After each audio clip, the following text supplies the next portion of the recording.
Thank you for watching. Subscribe on Deceived Husbands for more stories. Jason Harlow was sitting outside his wife's office at 7:00 p.m. because he was finally going to end the sham of a marriage he and his wife had been pretending to have. Some husbands missed the sign's long hours when she never worked them before, dressing better, more frequent girls' nights out, and a noticeable decrease in intimacy at home. But not Jason. He noticed everything and was done with it. He estimated that it had been going on for 4 months. It was then that he noticed his wife, Caroline, wore a pair of red high heels to work for the first time. She hated wearing heels. The only time she would tolerate them was for the occasional wedding or another special occasion, and when she dressed up in the bedroom. She would wear the red heels with black stockings, paired with a lacy bra and thong set on certain occasions. Jason loved those black thigh-high stockings and loved seeing her in heels. He thought they had a good love life, but she never wore high heels to work. When he asked her about it, "What's with the heels, babe? Something special today?"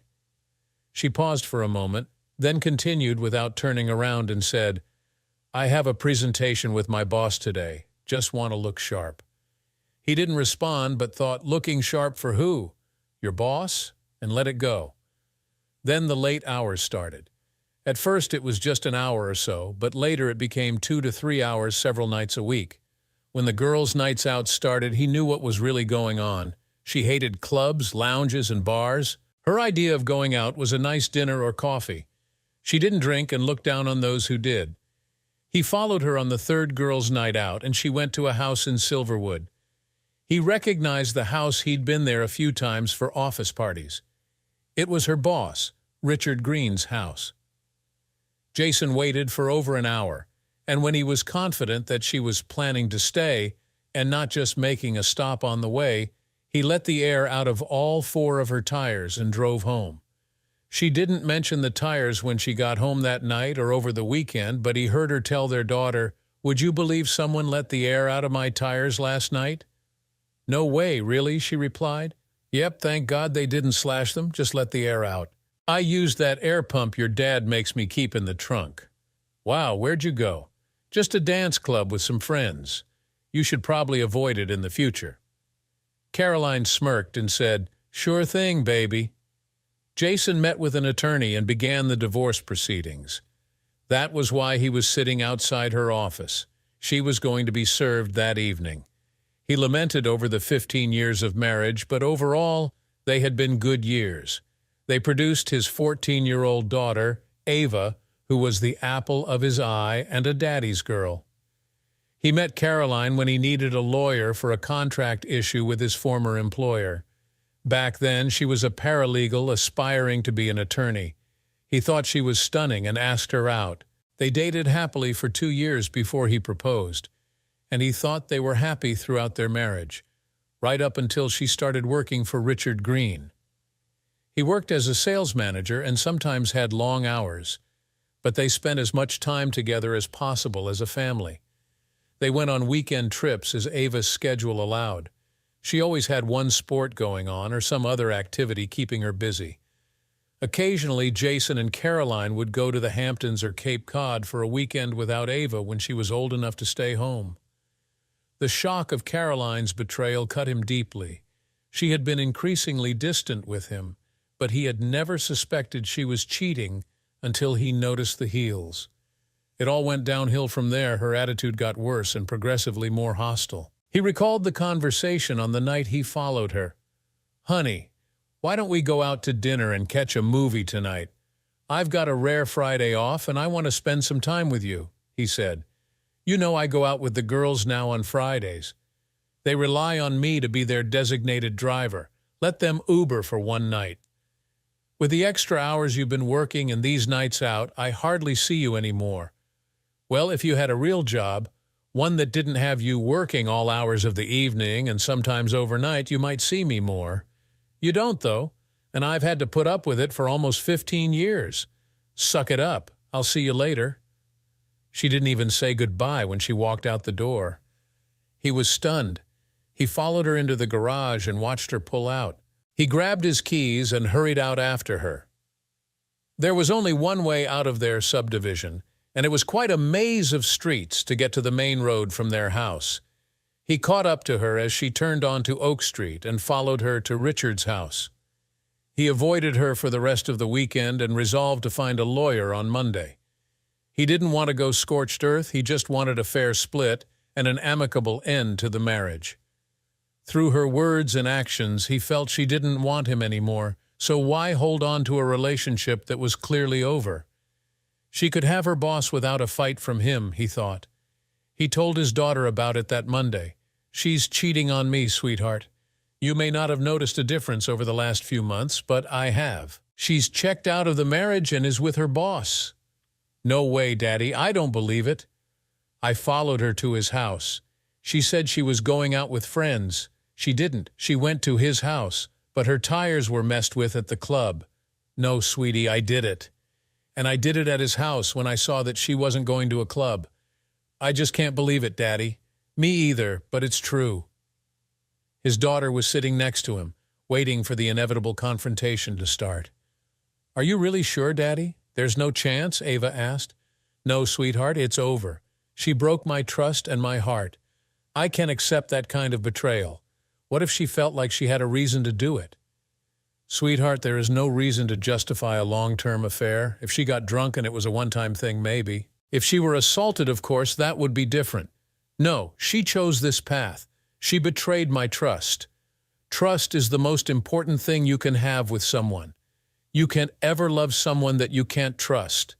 I could never love someone who betrayed me like that. Our marriage is over." Ava looked out the window and saw two men approaching the car.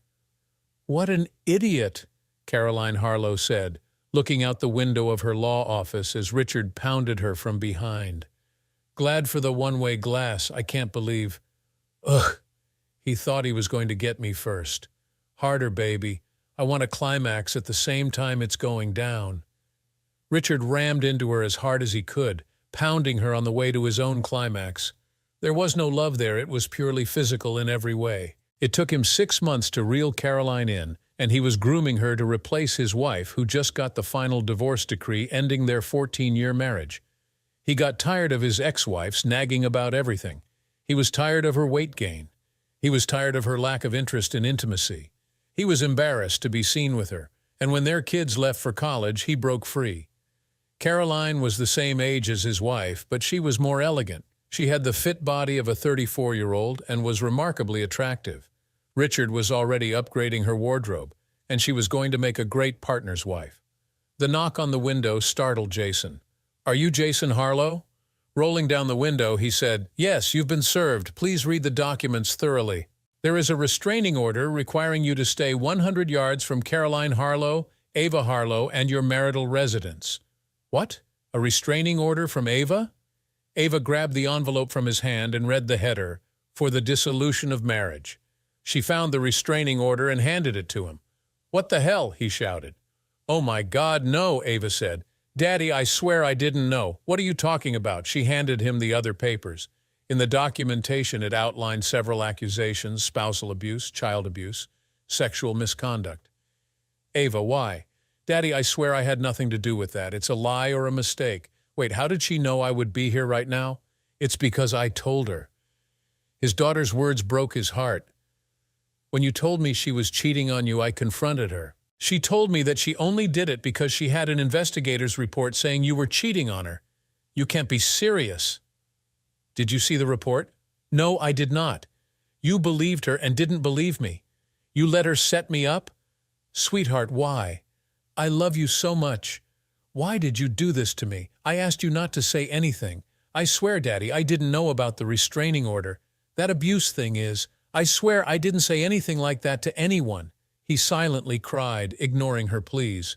Moments later, he said, "You have to leave now, Ava. I can't be within 100 yards of you anymore," he said softly. "Daddy, no," she shouted. "Go, or I could be arrested on top of all of this. The sheriff is still here watching me." Reading more, he said, "Oh, Jesus, they froze all of my accounts too. What am I going to do now?" "Congratulations to you both. You've destroyed me. I can't even afford to fight her goddamn high-powered law firm with all of these fake claims. I'll be fighting in court forever. "Oh, God, no. I'll fix this, Daddy," she said as she left the car and ran to the office building. Richard sighed in contentment after their encounter. "That was great, babe," Caroline said. "I just wish I had binoculars so I could see his face." Richard was just buckling his belt, and Caroline was smoothing her dress when a screaming Ava ran into the office. "You? Child abuse? Sexual abuse? What is wrong with you?" Ava screamed. "I had to have the advantage," Caroline said. "I had to strike first. Now he can't get into the house or have access to my money for a while. Now I have the upper hand on him." "He didn't abuse me. I don't know that for sure." "You two are really close," Caroline said with a smirk. Ava walked up to her and asked, "He didn't cheat, did he?" "Of course not. Who would want him?" she said with a laugh. "You're a monster," Ava said as she clenched her fist to punch, but instead slapped her mother with all of her strength. Caroline went down to the ground in shock and pain. Richard laughed and said, "Nice hit, kid." Ava froze, then looked around. She saw bookcases, shelves, and a messy desk. She smiled, looked at Richard, and swept everything off his desk. "You'd better never cross my path again." "I can and will do worse," she said, and walked out. "Ava, wait! Damn it!" Caroline screamed. Richard said, "That little brat is going to pay for this." As she walked out, she passed a man with an envelope in his hand who asked her, "Are you Caroline Harlow?" "In there," she said, and stormed off. Both Caroline and Richard laughed at her being served Jason's petition for divorce. Ava tried desperately to talk to her father out of fear. He knew he couldn't talk to her, so he didn't answer and cried every time he saw her call. He was afraid Caroline would find out and send the police after him for violating the restraining order. Caroline had already alienated him from all their friends, and only his parents and brother believed his innocence. His sister-in-law wouldn't let him near his niece and nephew just in case it was true. That almost ended her marriage to his brother before George had to tell her the truth. He couldn't figure out what he did to earn that much hatred from Caroline and his daughter's betrayal. Even if she didn't know about the abuse allegation, she still told her mother that he knew about her affair and when she would be served. She even lied and said she wanted to be with him to support him when he had Caroline served, but she knew he was being served and said nothing. Ava tried to find someone to help her daddy. She found her mother's copy of the divorce papers and saw that the attorney worked at her mom's office, so going to him was out. She called Grandpa George. George was Jason's father, and she hoped he could help. "What do you want, young lady?" he said. "Grandpa, we have to help Daddy. I don't know who to go to get him help. He isn't taking my calls." "I can't believe what you did to your dad, Ava. What were you thinking by helping your mother?" "Grandpa, it's all lies. I didn't do anything. It's all my mom and her lawyer boyfriend." "Watch your mouth, girl. Sorry, Grandpa. I swear I didn't accuse him of any of that. And I had no idea that when I confronted her she would go nuclear like this." "All right, I'll see what I can do, but you'd better hope I can fix this." "Is he there? Can I talk to him?" "He can't have any contact with you until that order is lifted. Every time you call him, he breaks down crying because of what's happened. He's afraid your mother will find out he spoke to you and turn him into the police. His lawyer said that there's a court date set up to have a hearing on it coming up. But nothing can be done until then." Ava, crying herself, said, "Grandpa, tell him I love him and miss him. If I see him, I will." Ava hung up and cried for several minutes. When she was finally composed, she went into her mother's room and started taking her lingerie from the drawers and her newest clothes from the closet and threw them down the stairs. She picked up the big pile, carried it out the front door, and threw it into the middle of the lawn. She laughed when she saw that some of the outfits were so new they had their tags still on them. "Screw you, Mother," she said out loud and went to the shed to get the lighter fluid. She doused the clothes with the entire can and used the aim and flame to light it. She noticed that the time was close to when her mother would be home. Ava smiled as she got an idea. As she pulled into the driveway, Caroline saw Ava sitting on a lawn chair in the front yard, roasting a marshmallow over a pile of her burning clothes. She screamed and ran out of the car, yelling at Ava, "What the hell are you doing? Have you lost your mind?" "No, Mother, I'm perfectly sane." I've decided to make you pay for my daddy not being able to talk to me. Every day that goes by until I speak to him, I'm going to destroy more of your stuff. You'd better drop that abuse claim as fast as possible, or more of your things will go up in flames. Ava, there's a court date on Monday. It will not be renewed. It was only for a short time. Don't care, Mother. Until I talk to him, your crap goes up in smoke. Caroline screamed as she went into the house. She called Jason, but of course he didn't answer, and he deleted the message without listening to it. Moments later, a fire truck and a police car pulled up.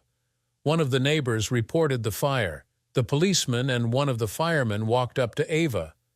"What's all this about, young lady?" the officer asked. "My mom wanted to get rid of some clothes that she grew out of. She told me to do a bonfire with them," Ava said. "You can't have a bonfire in the front yard." "Is she home?" he asked. "Yes, sir. I'll put it out with the hose if you want." The fireman spoke up and asked, "Did you use anything to light it, or did you just light the clothes?" "A whole can of charcoal lighter fluid," she said. No water." "We'll use some sand to put it out," the fireman said. While the fireman dealt with the fire, the police officer rang the doorbell. Caroline opened the door, ready to lash out, but realized it was the police. "Great. Well, put the fire out." "It's no big deal, officer," Caroline said before he could speak. "Firemen are doing that now, ma'am. You know it's against city ordinance to have an uncontrolled bonfire in your front yard." "No, I didn't know," she said through gritted teeth. "Here's your ticket. It's just a fine, no court appearance required. Next time, ma'am, just give them to Goodwill or St. Vincent de Paul. Less fortunate folks could use that stuff." She screamed and closed the door. Caroline's lawyer appeared before the judge at the hearing for the restraining order the next Monday. He didn't fight the appeal of it, knowing it was falsely obtained. It served its purpose, bought time, and ruined Jason's reputation. Jason's lawyer made a motion to file a perjury charge against Caroline. The judge said without definitive proof that the order was filed under false pretenses, there'd be no perjury. You can open that can of worms in your countersuit in the divorce case, but you know it's grasping at straws. The fact that the restraining order was dropped provided little solace to Jason, who was in a horrible state of depression. His life was falling apart because he couldn't handle the false accusations, frozen assets, cheating wife, and what he felt was the worst part of it all, his daughter's betrayal. He was barely getting by mentally. He took time off work, drank too much, and was miserable to be around. He went to his house during the day when he knew Caroline and his daughter wouldn't be there. He found that she changed the locks, but he tried his garage door opener, and it worked. Inside the garage, he found all of his belongings. There were several boxes, and his clothes were in trash bags. He noticed that she left him the wedding album and all of the pictures of the happy family that used to be spread around the house. He took those out, piled them in front of the door connected to the house, and urinated on them. He kept in contact with his parents and his brother, but relationships were being strained due to his problems. His parents begged him to see a psychiatrist, but he refused. He felt he didn't need a shrink to tell him that his life was falling apart, and there was nothing he could do about it. Caroline's law firm fought a relentless battle with no mercy. She even told his employer about the restraining order and the accusations of abuse, and Jason was fired for cause. His contract had a morals clause. If he were in a better state of mind, he would have known that he could fight it and likely win, but he was just going through the motions at that point. No one knew where Jason was living. His only contact with his family was by phone. The only time anyone saw him was when he had a mandatory court appearance related to the divorce, and he refused to speak to anyone except his attorney and the judge. Ava tried to speak to him on those occasions and cried every time he walked past her without looking at her.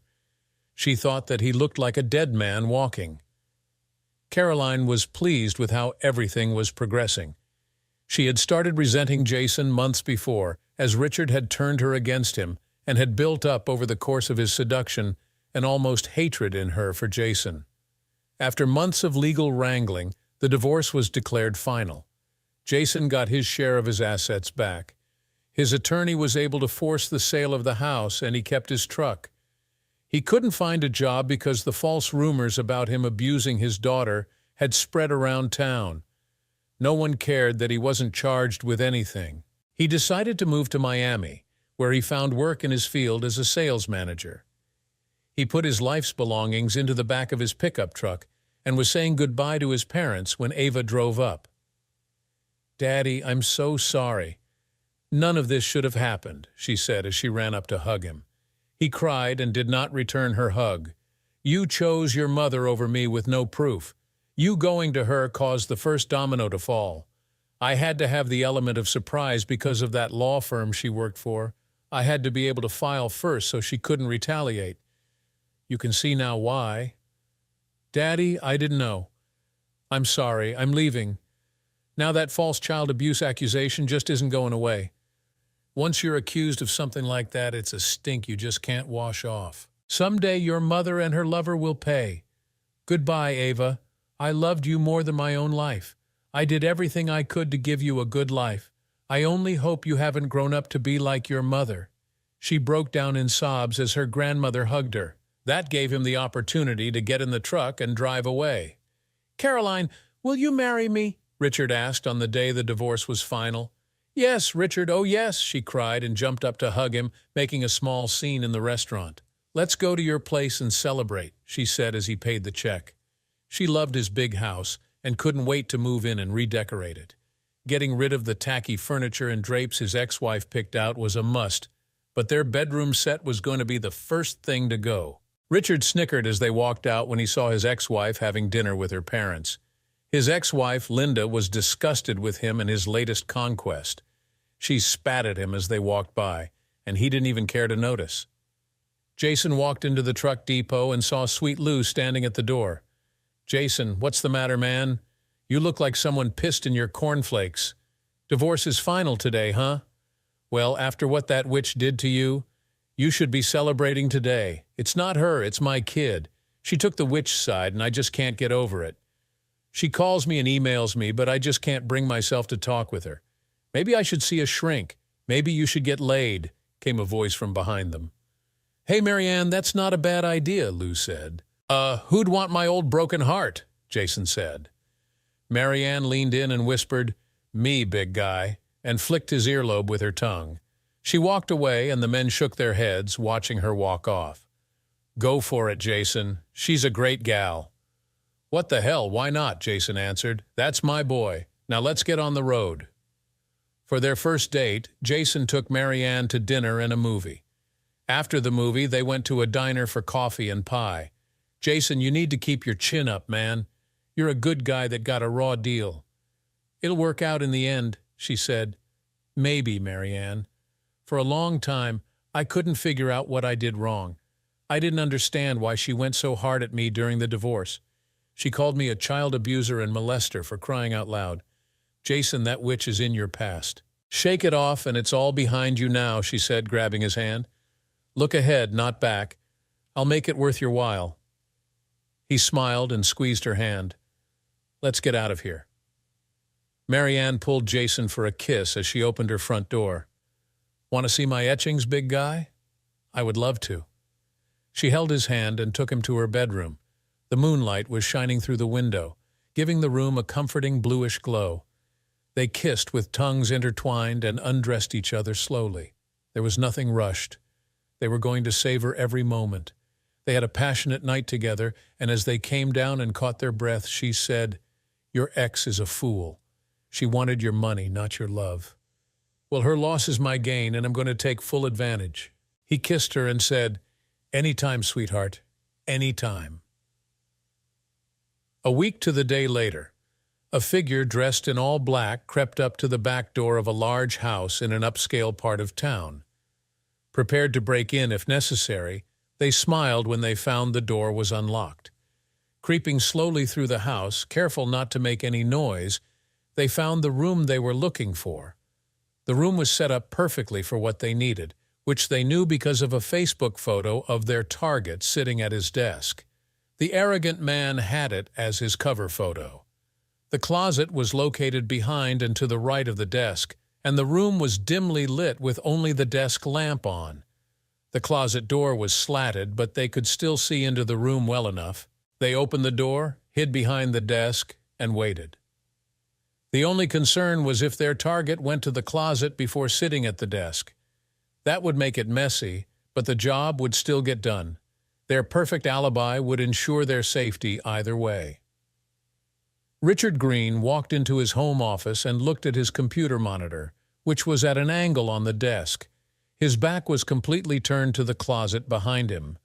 The intruder slowly opened the closet door and slinked out carefully. Richard heard a noise and looked up.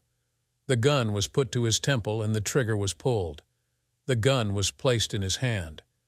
A note was left on the desk and the shooter quickly walked out the door. "The price is paid in full," was all the note said. Caroline had arrived home from shopping and walked into the door to Richard's office to show him the new bedding she had bought. She screamed when she saw the body slumped in the chair and blood dripping to the floor. She pulled her cell phone out of her purse, called 911, and reported the shooting. She looked at him and saw the gun in his hand and the note on the desk. She didn't touch it but read what it said and got the message. "No, Jason, no," she cried. "What have you done?" Detective Marcus Jordan got the call and headed over to the Green home. As he arrived, he saw a crying woman in the living room and the crime scene techs walking in and out of the office. He surveyed the scene and looked at a new set of golf clubs in the corner of the room. Nice pings, he thought, and continued looking around. He looked at the body and saw the gun still clutched in the victim's right hand. He asked one of the officers that arrived first, "What do we have so far?" Apparent self-inflicted gunshot. Victim is attorney Richard Green, the homeowner. Fiancé is Caroline Harlow. She found the body and made the call to 911. Is there a note? Yes, sir. It's typed and not signed. It only has one sentence. Here you go. He handed him a plastic bag with the note. Detective Jordan frowned and said, "Is the fiancé the brunette in there?" "Yes, sir." "Ma'am, do you have any idea what the note means?" Detective Jordan asked Caroline. "Yes, it means it wasn't suicide. My ex-husband killed him. Richard hated guns. He didn't own one. Why do you think your ex did this?" "Because he felt Richard took me from him, did he? Were you seeing the deceased while you were married?" Looking down embarrassed, she said, "For a short time, yes." "Could there be anyone else who may have wanted him dead? He was an attorney, right?" "I guess. His ex-wife was pretty angry about being dumped. He did corporate law, civil cases that hardly ever saw a courtroom." "Okay, ma'am. Where were you tonight?" "Shopping." "You don't think I did it?" "I don't even know that it wasn't a suicide yet. Could you get your receipts for me, please?" "Okay, Detective." Jason Harlow was visited by Detective Jordan on a sunny Sunday afternoon. "Mr. Harlow, I am Detective Jordan. I need to ask you a few questions, please." "Sure, Detective. What's up? Where were you last night at around 7:00 p.m.? "Working. I was driving the rig through Rockford. I pulled into the depot at 8:30. You can check the logs." "Where were you coming in from?" "Madison." "What happened?" "Richard Green was shot last night in an apparent suicide." "Apparent?" "Let's just say there are some inconsistencies." "Okay, well, I couldn't have suicided him from Rockford." "No, sir. If I have any more questions, I'd like to call, if that's okay." "Sure, I'll give you my new cell number." The detective left and wasn't happy that he had to drive to northwestern Chicago to talk to Jason, and then to the other side of town to the truck depot to verify the alibi. He thought some more about what was bothering him about the suicide. Why would a left-handed man shoot himself with his right hand? Why did he type the note? Why was the gunshot residue on his hand such a small amount? It was present and would hold up that the victim fired the gun. But it was odd. After the detective left, Jason sat at his kitchen table where he was talking with Sweet Lou. "What was that all about, Jason?" Jason laughed and said, "Would you believe my ex-fiancé offed himself? No, that is wicked. Yep, I hope my alibi checks out." They laughed and clinked their beer bottles together in a toast. Caroline was sitting in the front row of the funeral, crying over the man who stole her away from her wonderful husband so easily. Tears were being shed over the man who convinced her to go nuclear and ruin a good man so she could trade up. She had been madly in love with her sales manager husband up until she was transferred to work for Richard. Richard targeted her and began to wear her down almost immediately with snide comments about sales managers and flippant comments about him when he was out of town. It was too easy for Richard. He planted the seed that she was neglected by Jason's long days and sometimes overnight runs, and it grew. She couldn't decide if she was crying for the loss of her fiancé or the loss of her husband and the death of her relationship with her daughter. It was all a waste. She didn't hear, nor would she have cared about, the room buzzing about her. She didn't see the glare she was getting from Richard's ex and his daughters. They blamed her for his death. "You could have come to the funeral and paid your respects," Caroline said, walking up to her daughter who was home for the weekend from college. Ava glared at her and said, "How dare you tell me that I'm supposed to pay respect to a man that destroyed my father?" "Screw you, Mother. I shouldn't even have referred to that piece of crap as a man. He's less than dog shit on my shoe." She slammed the door as she walked out of the house and drove the long drive back to school in Madison, Wisconsin. Detective Jordan sat in a meeting with his commander, going over the lack of progress in the case. All of the suspects' alibis check out. Jason Harlow's truck tracker shows he made no stops on his way from Madison to Chicago, and the trip time was correct.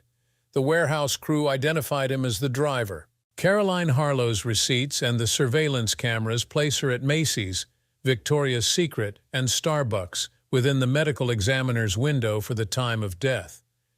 Green's ex and her daughters were having dinner with her parents and her brother and sister-in-law for her birthday, Jordan said.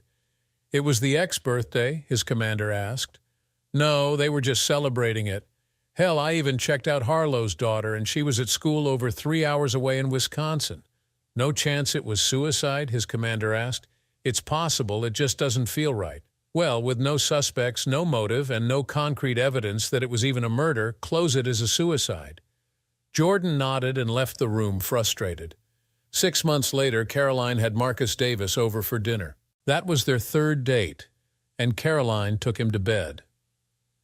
After a night of passion, Marcus went home. He cracked a beer before going to bed and sat down to check his email. As he sat at the kitchen table, the gun was put to his head and fired. The gun was placed in his hand and a note was left. "The price is paid in full," it said. Detective Jordan walked through the apartment to the kitchen. Before he could speak, the suicide note was handed to him. "Well, damn. Looks like I was right about the other one. Now I just have to figure out who the hell did it," he said to the officer. "Any fingerprints, Mark?" he asked the technician. "Yeah, but if I had to guess right now, I'd say they are the victims." "Any witnesses?" "Who called it in?" Jordan asked. "Neighbor heard the shot and called 911. No one saw anyone come or go." "Of course not. How'd they get in? No busted locks or windows?" "It looks like the balcony to me. The sliding door wasn't locked. The victim probably didn't worry about it with him being on the second floor. It wouldn't be too difficult to climb up, though. I'd say anyone of reasonably average height could jump and reach the bottom and pull themselves up. Average height for male or female, average male, tall woman." "Where's the guy's phone?" Jordan asked. "Bagged over here." Jordan used his gloved hands to look for his last call. "Just had to check. The last call was made to an Angela. I will be shocked if she isn't Angela Harlow." After going through the usual condolences and pleasantries, the detective got to work. "Miss Harlow, why do your lovers seem eager to kill themselves?" Detective Jordan asked. "It's got to be Jason. This is him punishing me." "Where were you last night, ma'am?" "Home all night. I have an alarm system that will verify that." "Tell me about the alarm system." "When it's set, it picks up doors and windows opening." "I set it when Marcus left last night and turned it off this morning when you came by," she said through tears. "Did you turn it off at any time last night?" "No, since Ava is at school, so it would have been uninterrupted all night." "That's easy enough to check on. So your theory is that your husband is behind these suicides that aren't?" "Yes. Who else could it be?" "When was the last time you spoke to your husband?" "Before the divorce." "Have you seen him following you, or has he contacted you?" "No, he has never called me." "How would he know your most recent lover then?" "I don't know, but it has to be him." "Okay, that's all I have for now. Please stay close by, he said, turning to leave. Oh, one more thing. How tall are you? 59 or so, 510. Why, just curious. Sorry again for your loss. Same M.O., the commander said back at the police station. Yes, sir, Detective Jordan said. Keep me updated daily on your progress. This is too coincidental. I've heard of a body to die for, but never a body that makes you want to kill yourself. The girlfriend's alibi is solid. I'll see if I can break it, but we'll see. I'm on my way to her exhubby now, the detective said wryly. Off you go then. Let me know what you get. Right as Detective Jordan walked away, he had a bad feeling that all of the prime suspects' alibis would be as airtight as last time. Jason and Marianne were snuggling on his couch, binge-watching Jack Ryan on Prime when the doorbell rang. Detective Jordan, what can I do for you today? Jason asked, motioning him in. Sir, where were you last night at 10 a.m.? On the road, on the way back from Detroit. I pulled in at 2:30. What happened now? Do you know Marcus Davis? Don't think so? He was seeing your ex-wife. He seemingly shot himself last night. No. Maybe she's a Black Widow serial killer or something. Maybe. Thank you. If I need anything else, I'll be in touch. Jason laughed as he closed the door. What was that all about, baby? Marianne asked. Looks like another of my ex-wife's boyfriends died. Oh my God, she gasped as she brought her hand to her mouth. Yep, thank God I have an alibi. I hope whoever is killing the creeps keeps picking times when I'm on the road. Jason's cell phone rang. He looked and saw it was Ava, so he ignored it. Marianne frowned and said, There's never going to be a chance for her? Don't see how. She misses you. She reached out to me and we've spoken. What? He shouted as he stood up. Relax, honey, she said, pulling him back down. I'm not going to interfere. It's your decision and you have to live with it. She is still your Facebook friend. She saw when I tagged you at the sushi joint I made you try last month. She stalks your Facebook just like you stalk hers. She instant messaged me just to see how you were and to say that she was happy that you found someone you're happy with. She told me she will never stop trying to talk with you. She calls me once a week or so just to chat. She likes to hear where you've gone and where you're going. She was fascinated that I schedule your runs and have control over your schedule. She said that I can always make sure to have you home when I need you home, and that would help our relationship, unlike with your ex. She always did want to know what cities I saw. We would talk for hours about the places, people, and things I saw on the road ever since she was little. When she was a child, I had a lot of overnight runs that got me back early. I'd make her breakfast, we'd eat, and I'd tell her about my trip. He sighed at the fond memories. Marianne, I love you, but please stay out of it. She hugged him and said, I'm not in it. I'll never push you into anything. It's all up to you. I flat out told her that I would not put you two together. He nodded, pulled her in tight, and unpaused the show. I just don't have anything that puts her at the scene, boss. There is no evidence that anyone was at either scene actually. No forced entry, no finger or footprints, and no inconsistencies in the splatter pattern. If it wasn't for the identical notes, I'd close them both as suicides, Detective Jordan told his commander. The XS alibi is airtight as a nuclear reactor. Have you considered Green's ex as sort of a revenge thing? Yep. She was at a club on security cameras with her new boyfriend, and her kids are away at school. 2 years later, Caroline broke her pattern and started dating Lance Walker. She had promised herself that she wouldn't risk anyone's life by dating them more than once after the suicides. She hadn't been celibate, though she'd relegated herself to one-night stands with bar pickups. An STD changed her mind on that, so she needed to take a chance and settle down. After a month of dating Lance, she got comfortable. Some would say sloppy. She stopped trying to hide the relationship and was dating him in public. Lance was watching a ball game at home when the gun was put to his temple and the trigger pulled. The gun was put in his hand and the same note was left. Once again, the price is paid in full. This is Jordan, he said, answering the call on his cell. Hi, Detective. It's Detective Stan Hansen with Schaumburg. What can I do for you, man? You have a cold case that I may have a tie into. Which one? The paid in full suicides. I've got one. Know any ties to Carolyn Harlow? Yes, she was his girlfriend. No way. The ex-husband's alibi is airtight, Jordan asked. Yep, driving through Madison, Hansen answered. Where was she? At home, alone. The security system provided an alibi for her last time and we couldn't break it. Is it the same thing this time? Chinese food delivery this time. She ordered from her home phone and the food arrived 30 minutes later. The shot happened in that window for the neighbor who called 911. It's a 23-minute drive each way from her house to the deceased's apartment, and it's a 3-flight walk upstairs. It's close, but we don't see how she could have done it in that window. Agreed. Let's get together tomorrow and compare files. Again, all alibis were unbreakable and there were no new suspects. The cases went unsolved. Jason and Marianne were sitting in the large auditorium watching Ava as she walked across the stage to receive her bachelor's degree. Jason beamed with pride and had to wipe a tear as it threatened to roll down his cheek. Marianne squeezed his hand tightly and kissed him. After the ceremony, they walked out to their car and Marianne asked him, "Honey, you love her so much, please call her." "No. She made her choice when she sided with her mother over me. She only came to regret it when she felt bad about what her mother did to me. I needed her on my side. I was in the right, but she didn't believe me and opened the door for her mother to take my life out from under me. Do you know that there are old friends of mine that still believe I molested Ava and got away with it?" Marianne nodded. "No, she made her choice and we all have to live with it," he finished.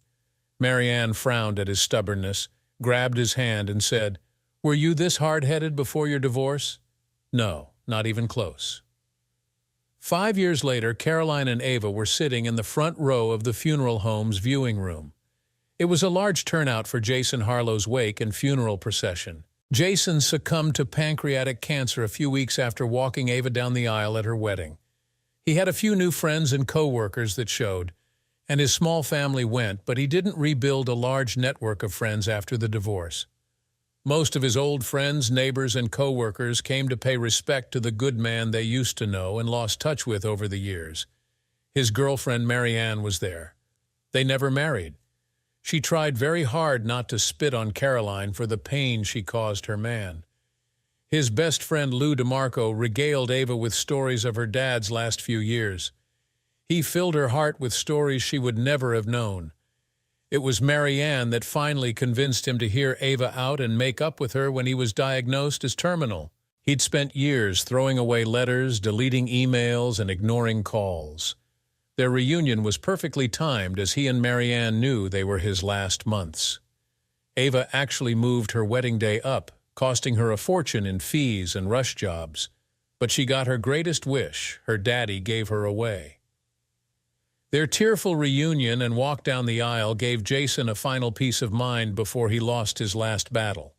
The last words he spoke were thanking Marianne for giving him Ava back and apologizing for never marrying her.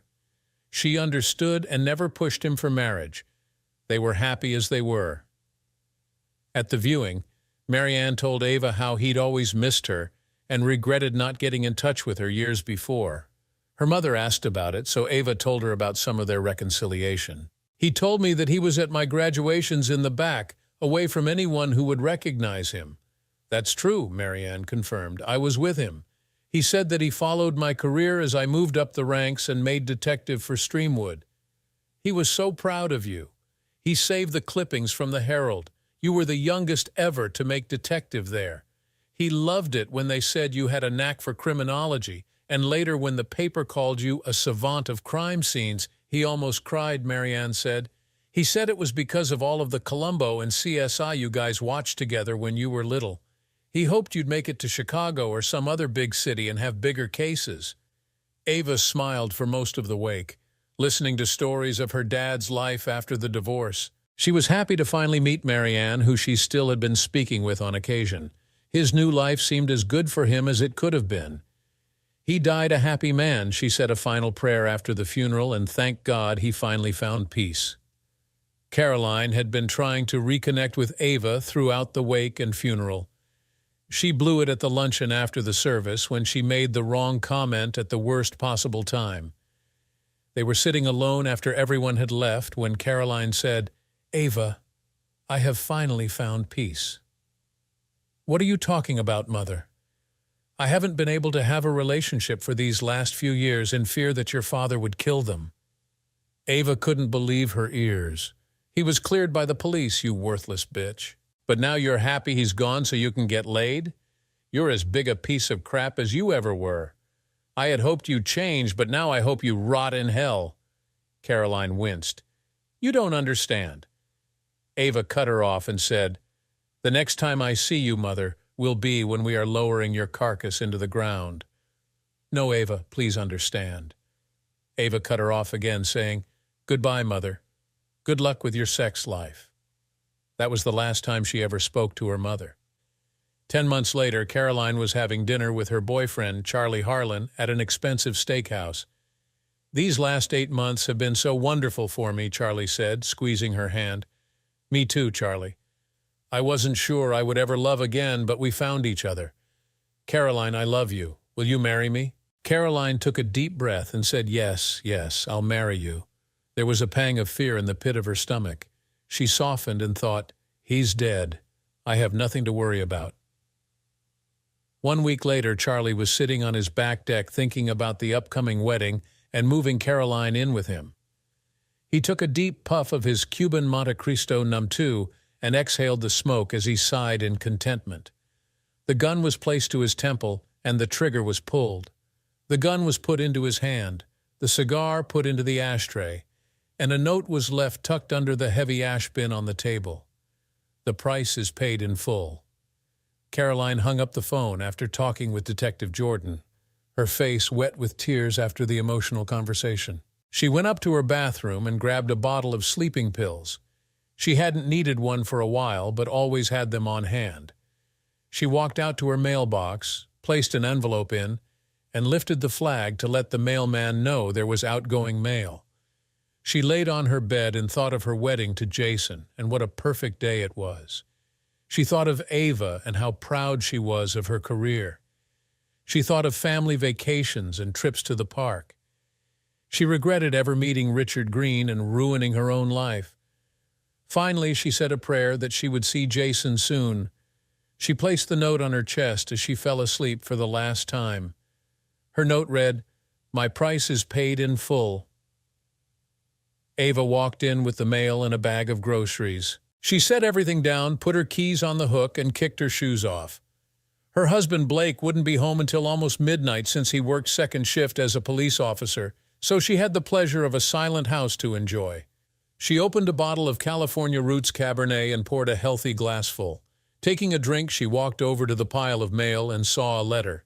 "Holy shit!" she cried out when she read the sender's name, Caroline Harlow. She tore it open and read her mother's last communication to her.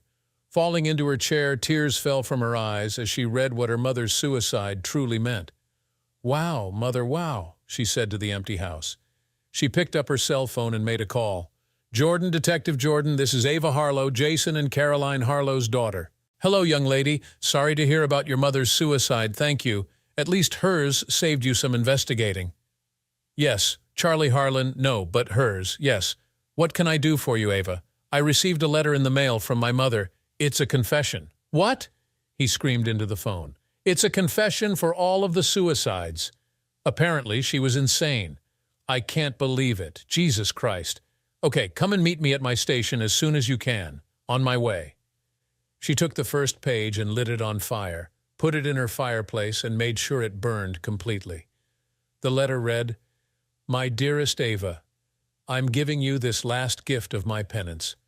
Whether you believe it or not, I love you with all of my heart, and I'm sorry for all of the pain that I've caused you. It was not intentional, and hurting you and your father was the worst thing I've ever done. I knew it had to be you when Charlie was killed, and I accept my punishment. I'm sorry I caused you to punish me in this way, and I hope you can now live the rest of your life without the pain of my betrayal of you and your father. Destroy this page and give page 2 to the police. Page 2 is my confession for them. I take full responsibility and give you the gift of your freedom. It's all my fault, and I can't ever repair your lost years with your dad or the hurt I've caused. So much death, and it has to stop. Maybe this will make it up to you, and you can finally forgive me and be at peace. Please tell my future grandchildren stories of the good times and not of how I destroyed our lives. I pray that you and Blake have a long and happy marriage. Don't ever fall for it when someone tries to take you from him. I love you with all of my heart. Mom." P.S. Please see someone and get yourself the help that you desperately need. On the second page, dearest Ava, by the time you get this, I will already be dead by my own hand. I can't take the guilt any longer. I killed all of those men, my lovers. They all had to pay the price of taking me from your father. I was always his. Maybe now I can join him again? May God forgive me. I will always love you, and I'm sorry I ruined our lives.